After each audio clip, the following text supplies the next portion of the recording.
Welcome guys! Today I am making two types of crispy pakoras. Have you ever heard the name pakora? Pakora is a spiced fritter originating from the Indian subcontinent.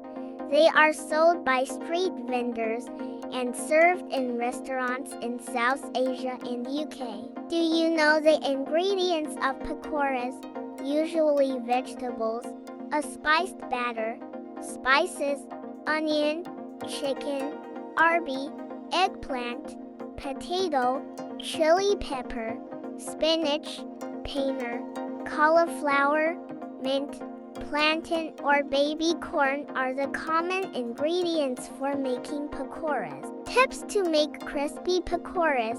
Traditionally, chickpea flour or besan along with spices and ice water is used to make the batter for pakoda, but adding a bit of rice flour helps make the pakodas light and crispy, as they won't soak as much oil when deep fried.